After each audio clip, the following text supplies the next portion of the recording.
So we as a human being are just like 0 point energy machines. We can create our own energy. We just have to discover how. Same way there are the roots in the mycelium and through the soils and underground, connecting every tree to every other tree in the entire globe.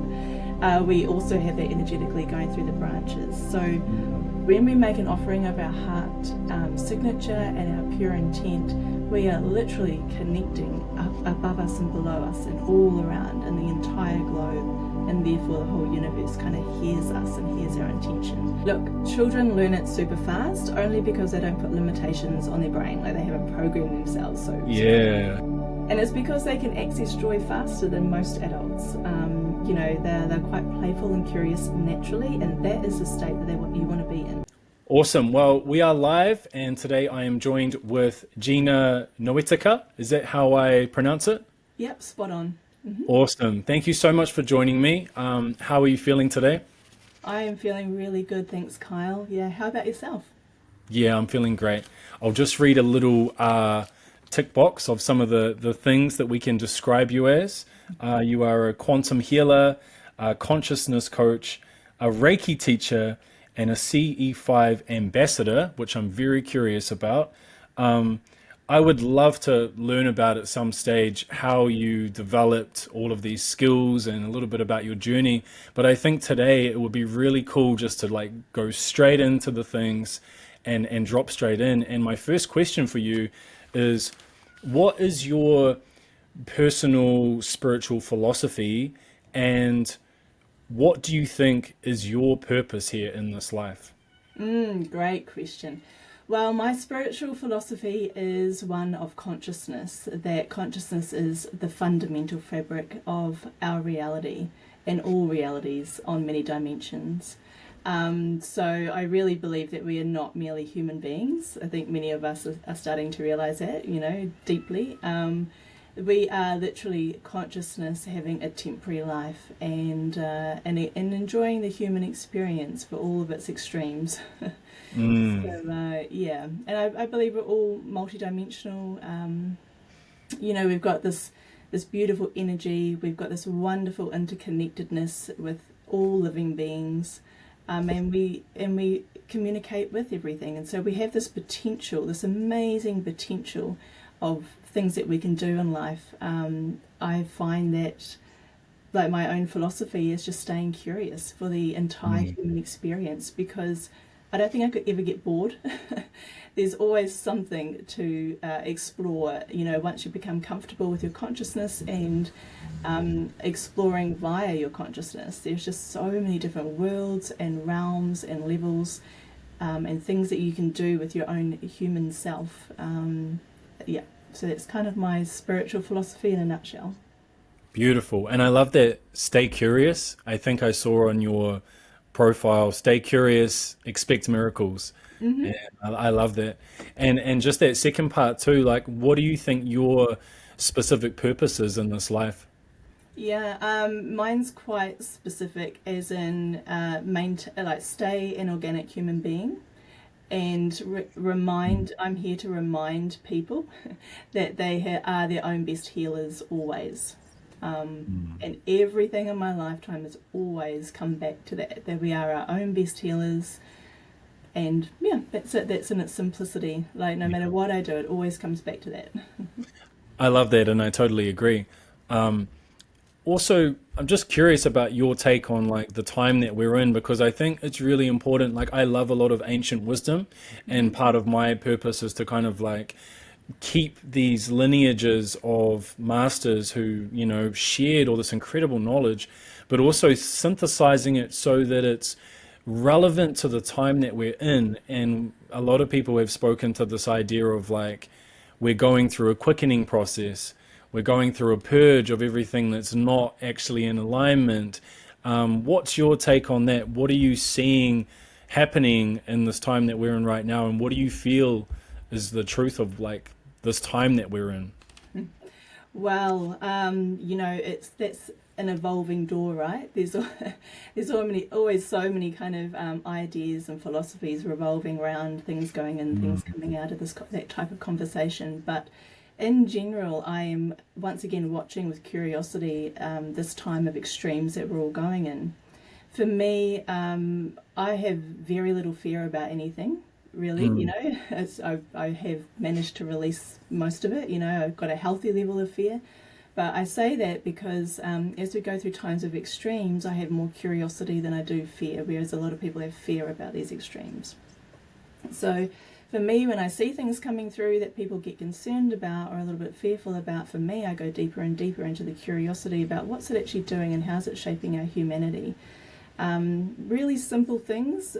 So say, for example, if we talk about digital IDs, a bit controversial, but you know, what's that doing for us? You know, because I've worked in the consciousness space for 25 years and I guide people through all types of scenarios.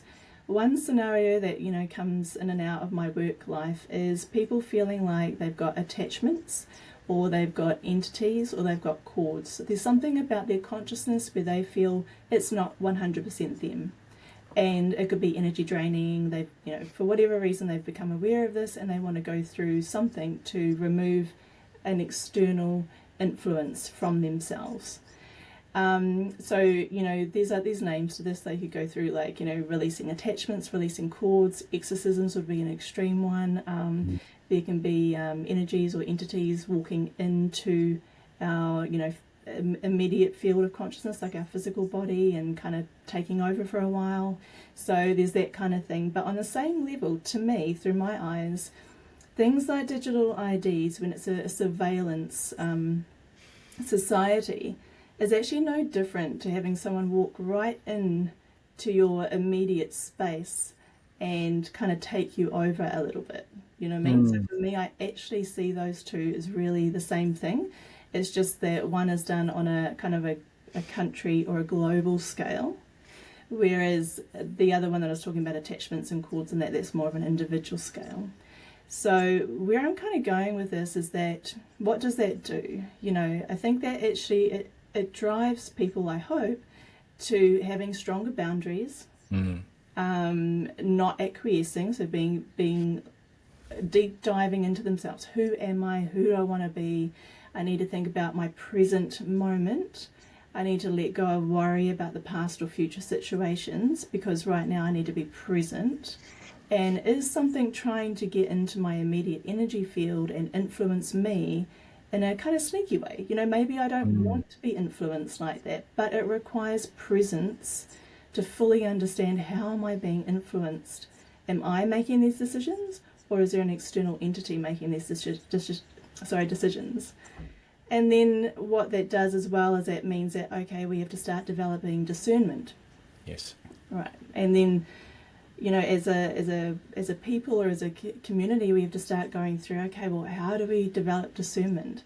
How do we know what is our feelings versus someone else's?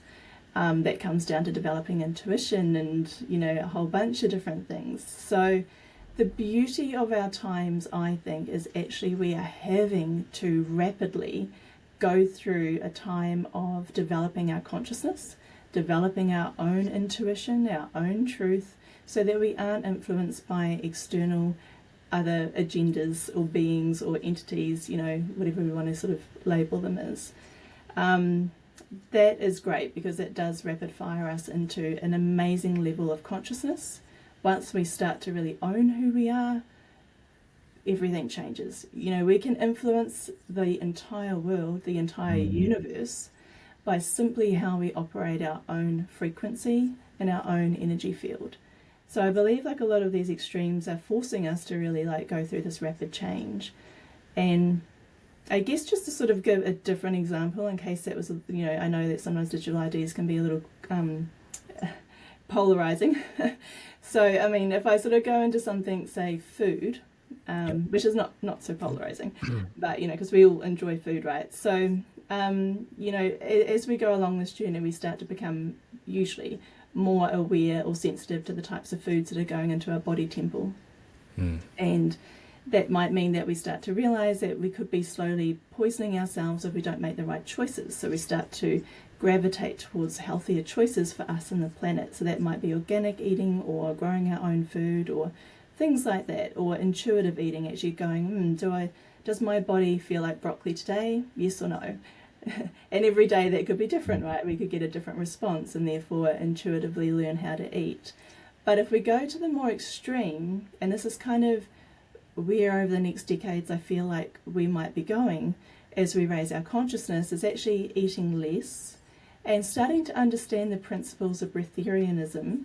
And you're talking about ancient wisdoms, because many yogis, many spiritual leaders, monks and so forth will go through fasting of different lengths. Sometimes it's just a day, sometimes 3 days, sometimes 21 days. It can, like a long time. So breatharianism is really at the extreme level. However, that's gaining mastery of how to use chi and energy within us and the life force that is around us all the time. So we as a human being are just like 0-point energy machines. We can create our own energy. We just have to discover how.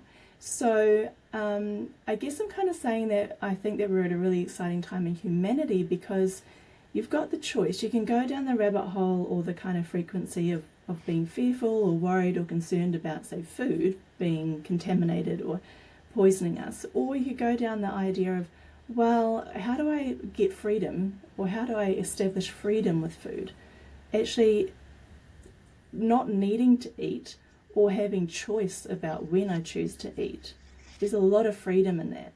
Now, the extreme end of that is breatharianism. I'm not telling people to do that, but I'm just saying the learnings from that is understanding that if we learn how to master chi, we then start to have more choice over if we choose to eat or not, and when we choose to eat.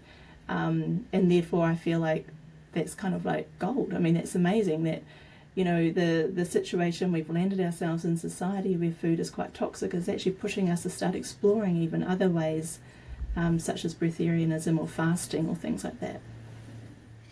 Oh, amazing. I love that. There was so much in what you just said, and so much beauty that I completely resonate and agree with. And I totally agree that we're in this opportunity to evolve, that for most people, there is a profundity in our experience and our capability that a lot of people don't even realize is possible. And the more we kind of move into an expanded experience, the more we naturally will move on to the next thing and the next thing, like you spoke to, the intuition, just seeing what's possible as a human being, where we can get our energy from, what things we can change in our lifestyle that have profound effects.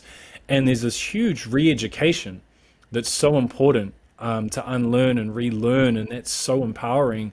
I'm wondering too, you spoke to being curious in this time of potential chaos, and you're just not really in fear, you're just curious about what's going to happen and maybe how people can move towards that, because I do sense a lot of fear in the collective. You spoke to discernment, we spoke to perspective. What are some of the other things or the other tools maybe that people can bring into their life to bring, say, more safety and stability or spiritual strength kind of into themselves? Like, yeah, what would be your advice, in that respect? Goodness, yeah. How long have I got to talk on that? Yeah, spiritual strength. First of all, I would say presence is everything. It sounds so simple, but I know it's hard for people. I know it's hard to be present, and that's why we've got all these modalities at the moment, like breath work and mindfulness and meditation. These are all different tools of becoming present again. But the spiritual strength within becoming present is that actually life's pretty good.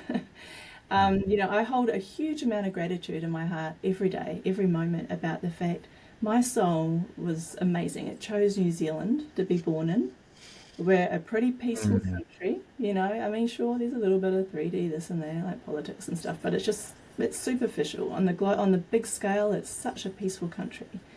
So on top of that, I'm like, oh my gosh, I'm so grateful I can go bare feet on the earth when I travel, and because I have to go bare feet. Like, for me, it's not just grounding, it's like I can hear my intuition better when I'm actually having my feet connected to the soil or to the ground.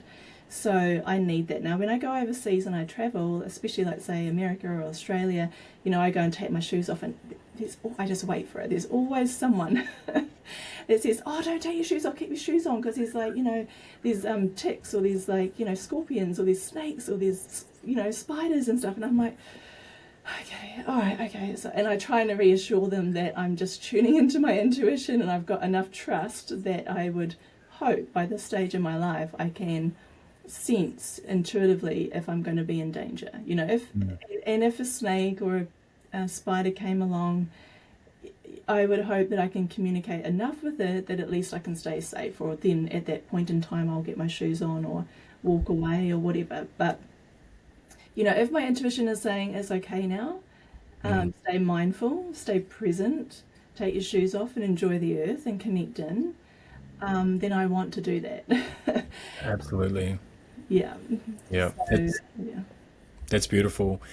I've seen you talk about water and the intelligence of water, and I feel like this thing is coming to the surface as well. A lot of knowledge around the memory that water can hold, the consciousness of water. And I think I've heard you speak about water ceremonies that you potentially do around, well, actually, I don't know where you do them. Could you speak a little bit about what some of these powerful discoveries that we're finding about water, and what is a water ceremony? Like, what does that entail? Okay. Um, I'll start off with what is a water ceremony, because it's so a Cool. water ceremony is really just honoring the ancient wisdom within water. It's also honoring that our frequency and our heart coherence influences the structure of water, the energetic structure of water. And therefore, within a ceremony, it's taking the time, usually through meditation, bare feet, connection to the land, and so forth, and inviting our ancestors and other beings to be present with us, knowing that our frequency, we're getting our frequency to a state where we're structuring the water.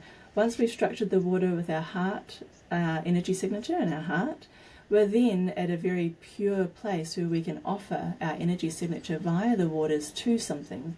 So an example of that is I was recently in Joshua Tree National Park. So I took a little bit of water from a lake that I've got water samples from all around New Zealand, and I asked the waters, does anyone want to come with me, like to overseas and for a water ceremony? And then usually one or two of them will say, yeah, me. So I'll take like a small sample that I can get through customs. It's just a little bit, and when I'm there, I make an offering, and I just place out the intention that I will be guided to where to make the offering. And there's this beautiful large Joshua tree at the Joshua Tree National Park near where we were doing contact work, and it spoke very clearly. It was almost like I could not pass it until I went back and got the water and then did like a water offering. And people actually really wanted to be involved in that, so we actually did a full, you know, water ceremony there that went for about half an hour. So the idea is that you're offering your energy, your heart signature to something, so say to the tree. And the beauty of that, you offer it to something in nature, and that's because, you know, we know trees have this beautiful connection all the way underneath it through the mycelium networks. We also know that energetically, as they go up towards the branches, they're tapping into all the cosmic networks. So there's almost just like just in the same way there are the roots in the mycelium through the soils and underground, connecting every tree to every other tree in the entire globe. We also have that energetically going through the branches. So when we make an offering of our heart signature and our pure intent, we are literally connecting up above us and below us and all around in the entire globe, and therefore the whole universe kind of hears us and hears our intention. So that's kind of the fundamentals of a water offering. Also within my practice, my spiritual practice, I will always make an offering of some sort like that before I seek anything or set an intention or ask for something in return. So if I'm going somewhere with the intention to make contact with interdimensional or multidimensional beings or interstellar beings, I will usually do an offering like that before I invite them to come in. And yeah, that's just that's sort of partly what the ceremony is about. Although wherever I go around the globe, I follow my intuition, so it can change from place to place. One of the things I loved about what you were saying is it reminds me of all the new discoveries that are happening in Egypt. And you think we've already known so much about the pyramids in Egypt, and yet they're still finding new things. And it's like this level of consciousness that humanity is rising to is enabling us to have this higher understanding of things like water and the significance of sacred geometry and all of these things. I just find it so interesting. There's so many rabbit holes we could go down there. I'd love to transition to CE-5, which, if I'm correct, stands for Human Initiated Contact with Extraterrestrial Intelligence. Yep, Cool. that's All right. right. I would love if you could give me a little bit of what that's all about and maybe an example of some of the experiences you have had with that. Yeah, sure. So, as you say, CE5 is close encounters of the fifth kind. That's what CE5 means. And there are 7 levels of close encounters. So CE1, 2, 3, 4, 5, 6, 7. So CE5 is when us humans were initiating contact. So that's where our intention is. We do that primarily first by, if we're alone or with a group, making sure that we're in heart coherence. So usually that starts with a bit of meditation, a bit of time just to connect in. Often we'll play sounds. It could be sounds from like an app, say crop circle tones, or we could be playing actual sounds like you might see the crystal singing bowls behind me or Tibetan singing bowls. But that just helps to build coherence. And actually our interstellar friends really enjoy those organic, like natural sounds. I say natural or organic, it's different to like a big electric guitar, like, you know, that kind of sound, like an electrifying sound. So we start off with that. Once we're in coherence, and if we're in a group, if our heart coherence, if we're joined as a group, we then set out the intention for making contact. And we do that through a method of coherent thought sequencing. So we are at the point of understanding that if thought travels faster than light, and our heart travels faster than thought. So we're using thought and we're using our heart when we're making contact. And so through this understanding, we are also using our visualization to show the beings where we are. So we send out our heart coherence or our heart signature, but we then use our mind to say, okay, this is our position in the Milky Way, and then this is our position in the solar system. And this is where, say, New Zealand is, you know, wherever we might be doing it from. This is where our country is on Earth, and at the moment it's dark, like the sun's on the other side. So you're visually creating like a GPS map to say, this is how you find us. And then we're in, like, you know, this place of New Zealand, and this is da-da-da-da, so it comes down. So that's our way of doing the GPS, so they can see our thoughts, our visualizations, and can find us super easy. And then we just intend to make contact with peace. We always say to them, only come or materialize if it's safe for you to do so. Over the last few decades, it's become more and more unsafe to visit planet Earth, just simply because man-made technologies have become quite aggressive in terms of wanting to capture or hunt down craft for reverse engineering purposes and all that kind of stuff. So we only say just come if it's safe for you to do so. So that's the kind of fundamentals of CE5, and a really beautiful experience that I just had about 2 weeks ago was when I was over in the States. Out in Joshua Tree, had loads of experiences, loads of like kind of misty scintillating formations, kind of near the ground, lots of orbs, different colours. We even someone managed to photograph an orb, and it was amazing because you could actually see the orb kind of start to materialise even deeper into our density. And within that orb, within that photograph, you could actually see like little dots within it. And we talk about how space-time dimensions change. So within this orb, there could be, in fact, an entire community of people, or just as we are sitting out in the desert, with say 16 to 20 of us, within this orb there could actually be 20 creatures. And when I say little, they're not even little, I mean they're little in our dimension, because that's how they're energetically traveling around. But it could be 20 full different conscious beings, you know, exploring, you know, our realm in that craft and that like the orb. So it's quite interesting when you start to think that orbs might be small, but it could be a whole group of beings in there. So that was quite interesting. That, and to get a photograph of that is just wonderful, because otherwise it just sounds a bit woo-woo, or like if you haven't seen it or experienced it, the visual confirmation is quite important for many people. And so besides that, we also, just at the end of my trip, I was in LA and out for dinner just with two others, and we had an hour after dinner before one of them had to go back to the airport. And they said, oh, what should we do to fill in the time? And I said, well, how about we go make contact? So when everyone was like, yeah, cool, okay. So we went down to the beach, and to be honest, I kind of thought, oh, we're in LA, like it's a populated place. Like, I didn't have any expectations about actually making contact, but we did it with the purity of, of intention and so forth. So we went down there, took our shoes off, put our feet in the water for a little bit just to connect and ground, build our coherence for the three of us. And then we lay down on the sand and we sky watched. And we only had, at that point in time, about 10 minutes before we had to up and leave to go to take one of them to the airport.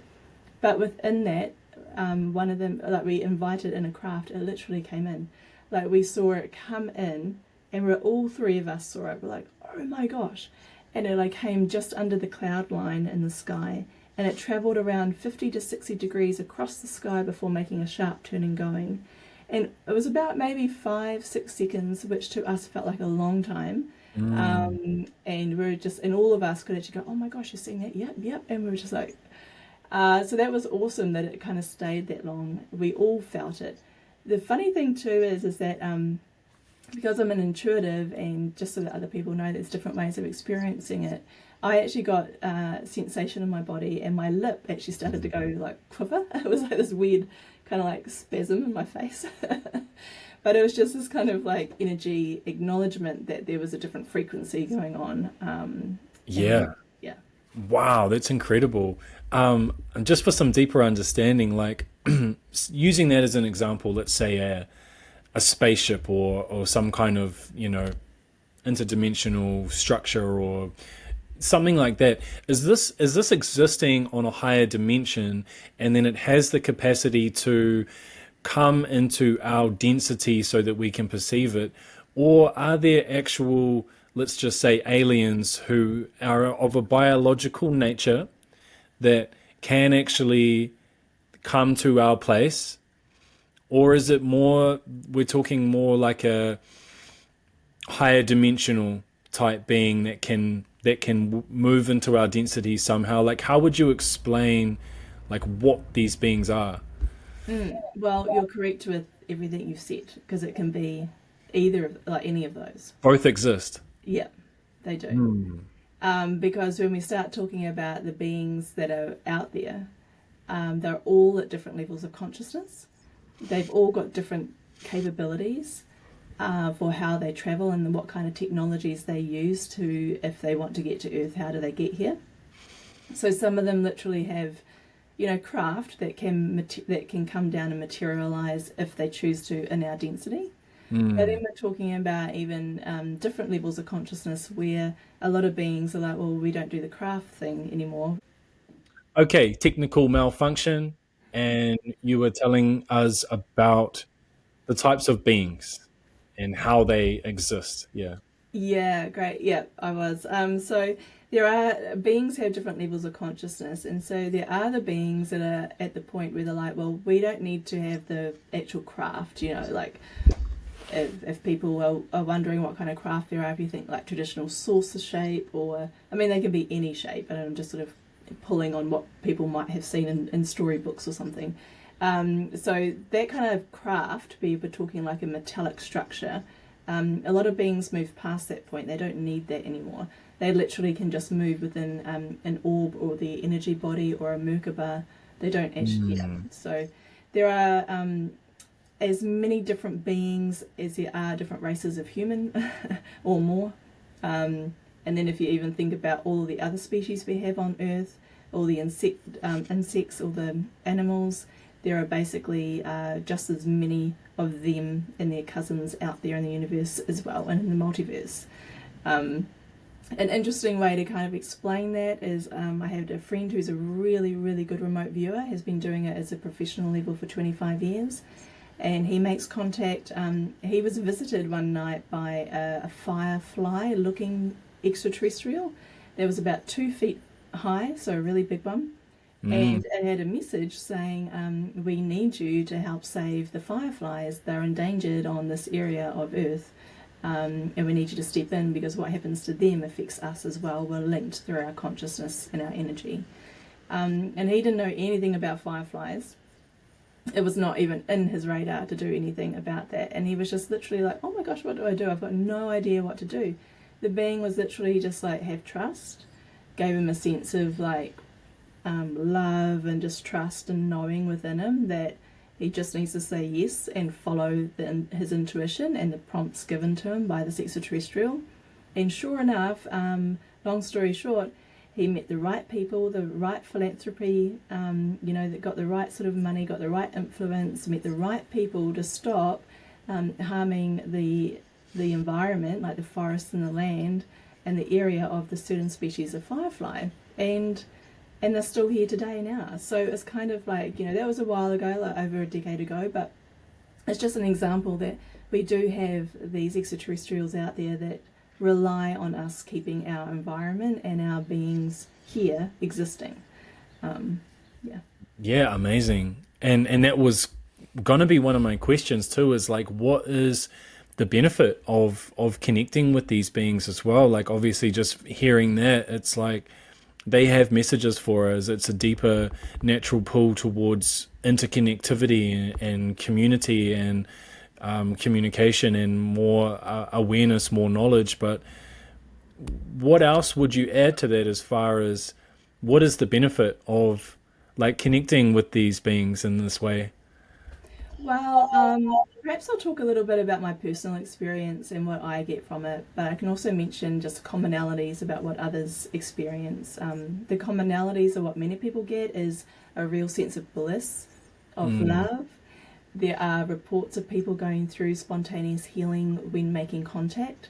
So, whether that's just because our own frequency is raised so high and that happens, or whether it's some kind of frequency technology that the extraterrestrial has and does for us. I mean, don't know, but that's a reported benefit. There's a reported benefit of just being interconnected and actually realizing really in an experiential way that we are all one, and that we have that we're never alone, like never ever alone.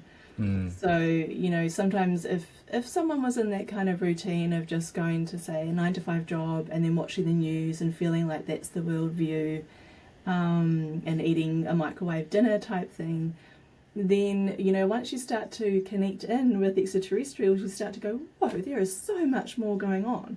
Like, it just expands your worldview and your curiosity about things, and you realize there's a whole other level of consciousness to kind of explore and get to know.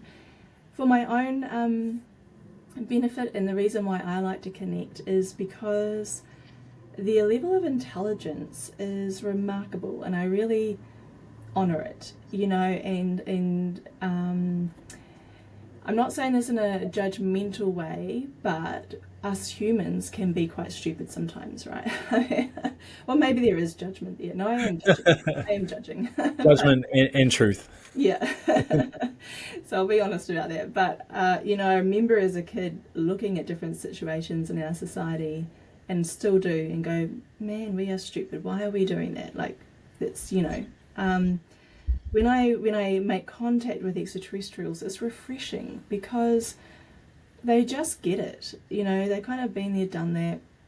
They can kind of take you into this point of view that's different to our localized view.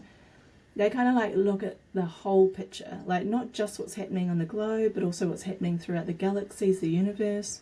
And they really put me in my place in terms of I am really small, but my frequency is ginormous. And it's all about the frequency. And so I guess for me it's around understanding how I can influence or change the world through my frequency, and really realizing that of course I have to be the change that I want to see, And it's really just coming down to that. And it really does kind of almost force you to let go of ego, because you start to realize kind of how small you are, and also how connected you are to everything. When you realize that you are so connected, it's like, it's not all about you. It's really about everyone and everything. And when you can get to that point, all your decisions and your decision making comes from a different place as well. It comes from the heart. Our governments would be very, very different if they were making decisions based on the heart or based on authenticity. And the beautiful thing as well is that when you start to have interactions with extraterrestrials or other beings, you fully realize that you are transparent. Everything is seen. There is no small talk. There's no like trying to be someone else. You can't kind of go, I hope you didn't see me do that thing last week or something. They just see you for everything that you are. But there's not really any judgment either, and that's refreshing. It's like, oh, okay, and that allows us actually to go into a really authentic state. And our current quantum science and frequency science is showing that authenticity is one of the highest frequencies that we know of at the moment. So when we're dealing with our extraterrestrials, when we can actually be authentic with them, because we can't hide anything, there's nothing we can possibly do to hide what we're doing and thinking and our agendas or anything.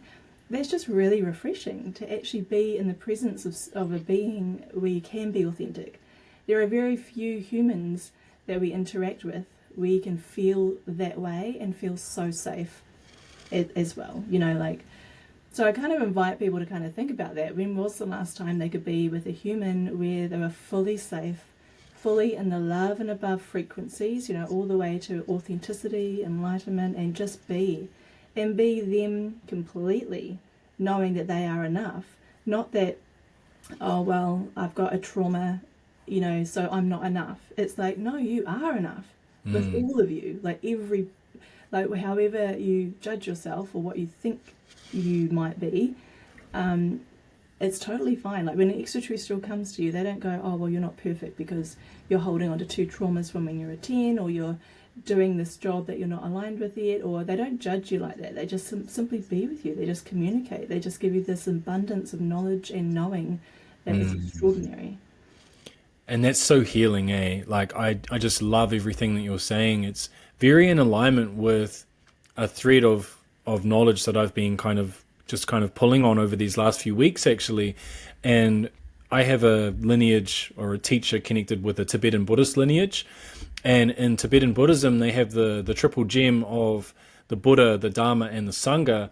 And the Buddha is actually this opportunity to acknowledge and give thanks and have devotion for all these masters throughout space and time who made it to these places of liberation and awakening. And they are here for us energetically, to support us, to nourish us, to bless us.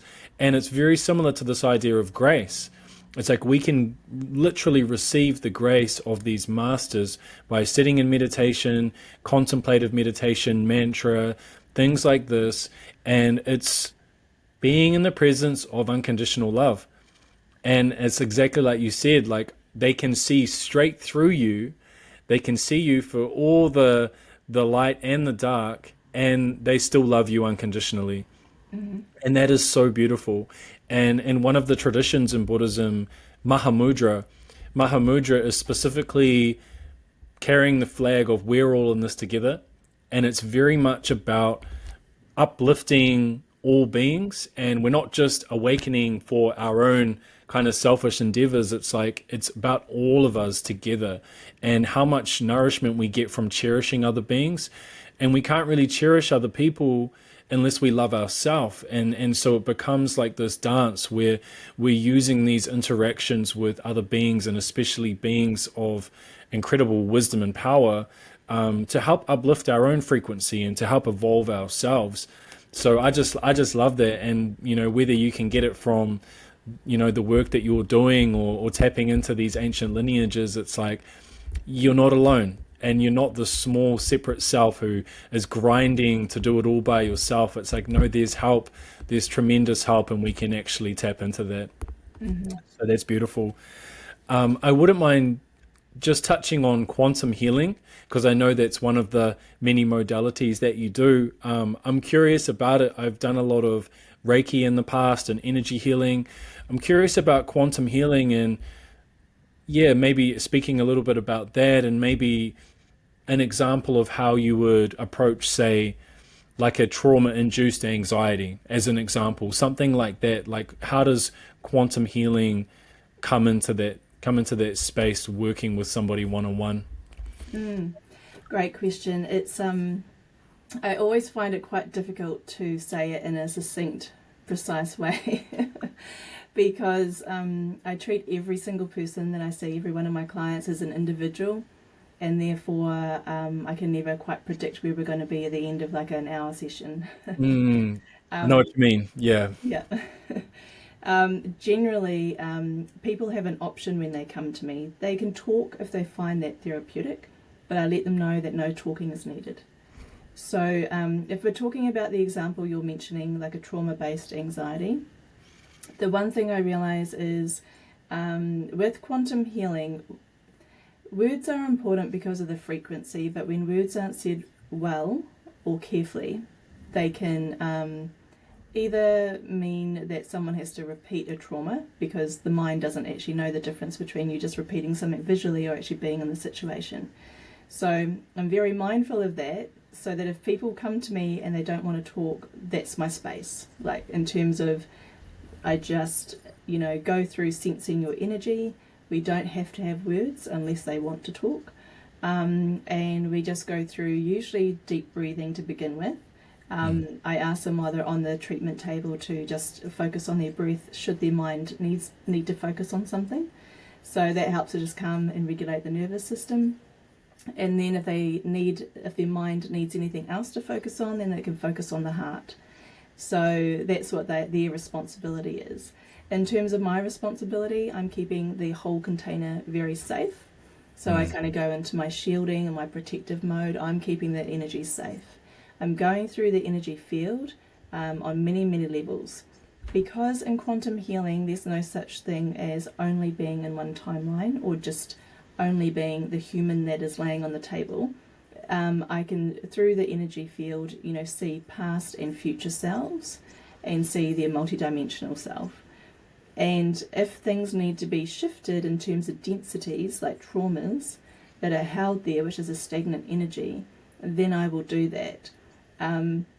But everyone within them also has different timelines. So for me, it's around making sure that if there's any movement or adjustment within the energy field, that it also aligns with the best outcome or the best timeline that they should be on. So what normally happens after a session, within a few weeks, they have made adjustments in their life to start getting back into the timeline that they're destined to be in. In saying that, everyone's got free will. So, you could, if there were 3 main timelines around them, and I was aligning them to one or suggesting that this seems to be the one that's closest for you and these are the outcomes. If they're like no and they've got resistance within the energy field and they don't want to go down it, that's totally fine. That's their choice. There are other timelines to go down, different outcomes. But if it's a destined timeline or something that they really need to follow through on in terms of like a contractual level, whatever timeline they're down, they will swing back round into the aligned timeline.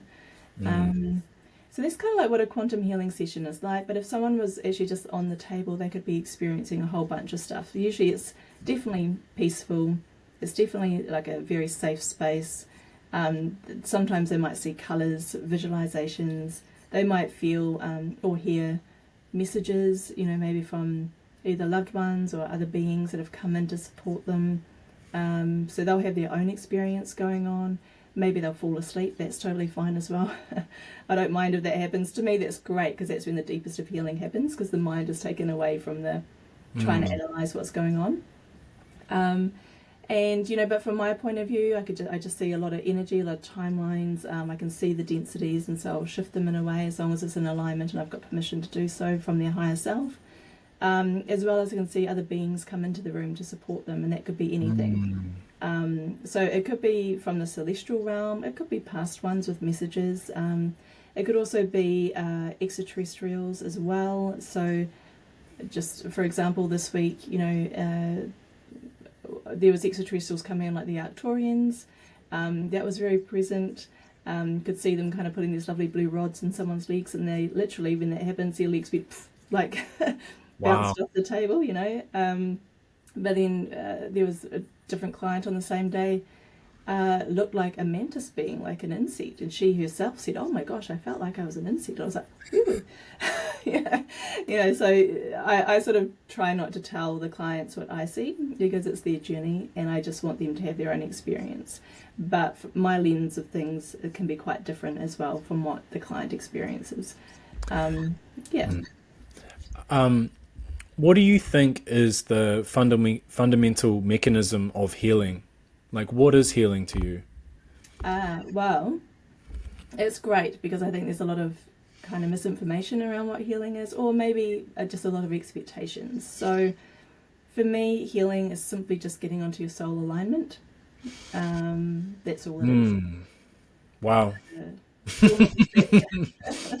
So, so getting that clarity of being attuned to your soul's path, you think that naturally dissolves or liberates some of the contractive stuff that we might call trauma or pain or discomfort? Yes, I think it is, because nothing is going to take away the full spectrum of the human experience. We know that at a soul level. That's why we chose to come to Earth. And Earth is exciting. But when you start to have conversations with extraterrestrials, they find us fascinating because of our dynamic range of emotion. And if you start to get to know extraterrestrials, you'll realize, wow, they only operate on quite a small bandwidth of emotion. And if you've ever seen like imagery of them, they're always very like standing tall Yeah. and just a very small expression, right? They're not like, I mean, we have rage, we have anger, we have joy, excitement, we have a huge amount of energy in motion being our emotion, which is very different. And that's what we're here to experience. So we're here to experience all of the emotions, all of the contractual and all of the expanding emotions. That's our path. But in a healed journey, when you're on your soul alignment and your soul path, you will go through the ups and downs with grace. And you will go through the ups and downs with the ability to observe and not react. Because you're observing the human experience. But reacting means you're caught up and you can't see beyond yourself. So it's when you're healed, you can just see things from an observation point of view. Yes. You then have the freedom to make choice. You have the freedom of, am I going to interact in that conflict? Or am I going to grieve the loss of my pet? So as a human, yeah, okay, so we've just lost our pet. When you get to the level of emotional mastery, you have choice. Are you going to jump into joy and gratitude and celebrate the beautiful being that it is, understanding that our lives are eternal, and they've only transitioned from a physical body into this beautiful, back into its own consciousness, kind of pool of consciousness that's out there? Are you going to celebrate it and have a beautiful ritual for it with gratitude for everything it's done for you and your relationship? Or are you going to make the choice to go into grief? And that's totally fine if we make the choice to go into grief. Like, absolutely, that's fine, as long as we don't get stuck there. As long as we don't go, all right, I'm going to grieve for a couple of hours, or maybe I'll give myself 3 days of grief. But if you've stuck in grief for a whole year, you're stuck and you're missing out on all this opportunity for joy. So that's kind of, I've actually lost track of the question you've asked me. No, that was so well said. That was a great thread. I guess like as we get to the near the end of this podcast, I'd love to just ask like, what is alive for you at the moment? Because we have covered a few different subjects, but is there anything else that's like alive for you that you think is like important or relevant to, yeah, like the work you're here to do in this life?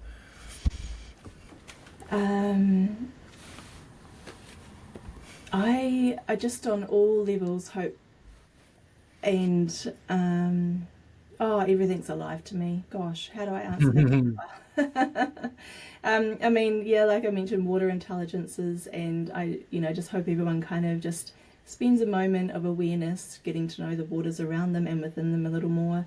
understanding that just wherever someone is at, they're absolutely perfect. Getting into this point of view of just accepting one another, all the light and the darker aspects of ourselves. We're meant to have this dynamic self. We all will pass on one day, and we won't have that range of emotion to play with. So enjoy it now, and don't see it as such a heavy thing to burden. See it as like, yeah, something happened, but that was another day. Today is a whole new day. I'm present in the moment, and everything around me, if it's pretty safe, it's pretty good. If it's not safe, manifest in a new kind of reality, a new timeline.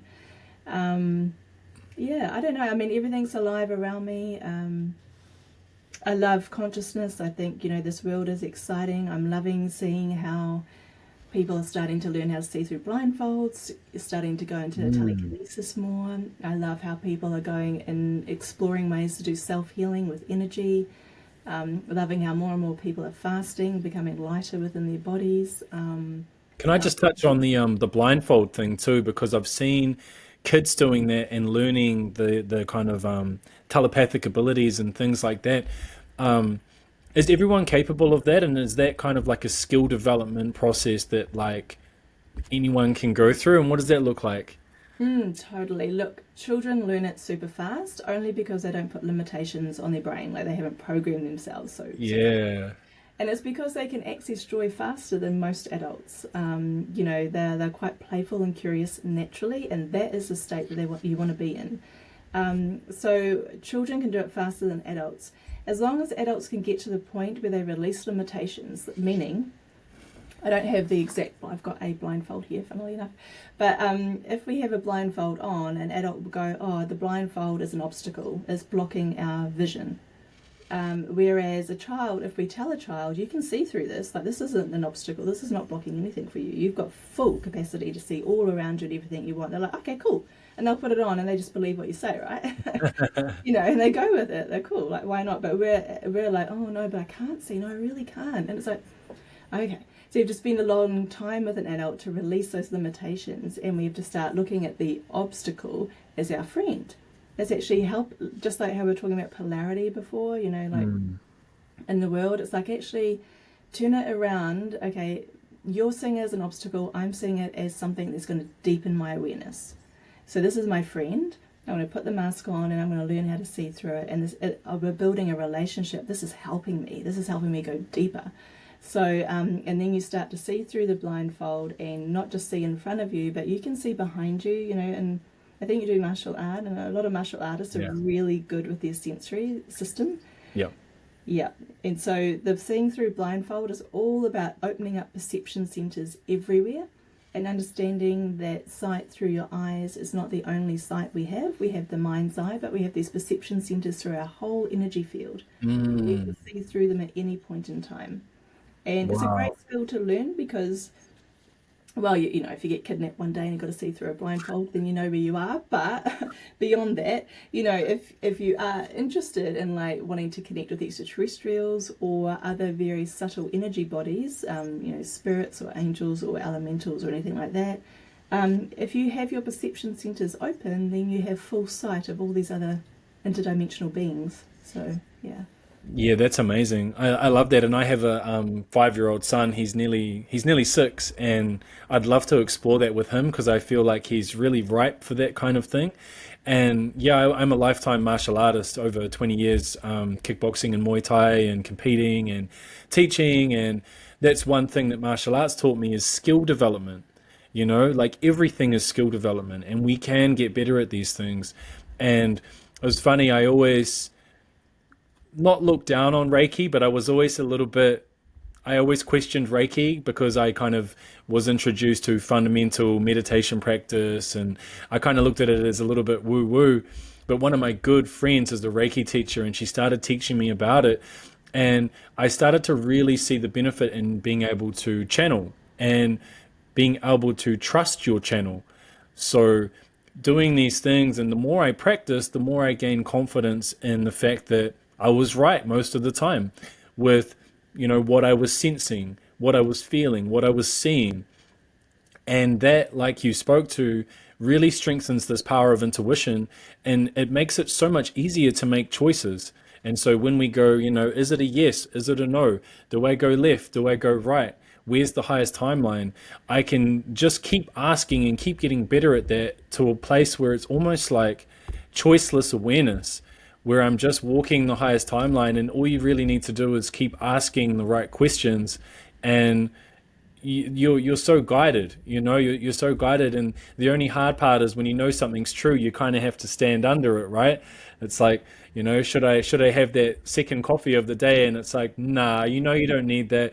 And it's like, well, there's that part of me that wants it, but I know that that's not in alignment with what my body wants, because my body's talking to me all the time, and these signals are always coming in all the time. So, yeah, I just love it.